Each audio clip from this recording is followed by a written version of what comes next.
బళ్ళారిని ఒకప్పుడు ఏక చక్రాధిపత్యంగా ఏలిన గాలి జనార్దన్ రెడ్డి ఇప్పుడు భయపడిపోతున్నారు. తనపై హత్యాయత్నం జరుగుతుందని ఆరోపిస్తున్నారు. ప్రస్తుతం బళ్ళారి సిటీ ఎమ్మెల్యే నారా భరత్ రెడ్డి, గాలి జనార్దన్ రెడ్డి మధ్య తాజాగా ఫ్లెక్సీల విషయంలో ఘర్షణ తలెత్తింది.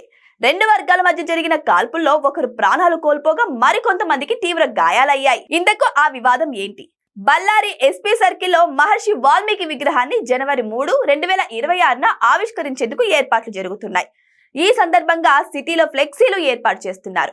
బళ్ళారి ఎమ్మెల్యే నారా భరత్ రెడ్డి ప్రధాన అనుచరుడు సతీష్ రెడ్డి గాలి జనార్దన్ రెడ్డి నివాసం ప్రహరీ గోడకు ఫ్లెక్సీలు కట్టేందుకు ప్రయత్నించారు.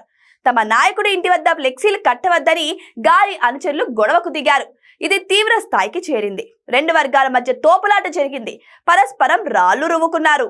ఈ గొడవ జరుగుతున్న సమయంలోనే గాలి జనార్దన్ రెడ్డి అక్కడికి చేరుకోవడం వివాదం మరింత ముదిరింది. అయితే కాల్పులు కూడా జరిగాయి.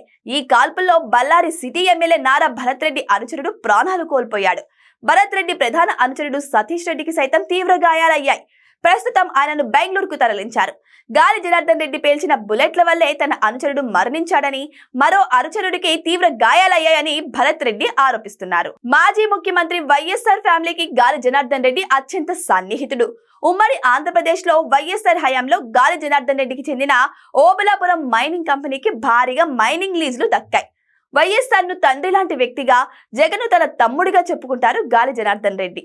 అయితే 2009లో వైఎస్ఆర్ మరణం తర్వాత పరిస్థితులు తారుమారయ్యాయి. 2011లో సిబిఐ అక్రమ మైనింగ్ కేసులో ఆయన్ను అరెస్ట్ చేయడంతో గాలి రాజకీయ పతనం ప్రారంభమైంది. దాదాపు 4 ఏళ్ల పాటు జైలులో గడిపిన తర్వాత బెయిల్పై బయటికి వచ్చిన కోర్టు ఆంక్షలతో తన సొంత జిల్లా బళ్ళారికి వెళ్లేందుకు కూడా ఆయనకు సుదీర్ఘకాలం అనుమతి దొరకలేదు. ప్రస్తుతం గాలి జనార్దన్ రెడ్డి కర్ణాటకలోని గంగావతి ఎమ్మెల్యేగా కొనసాగుతున్నారు.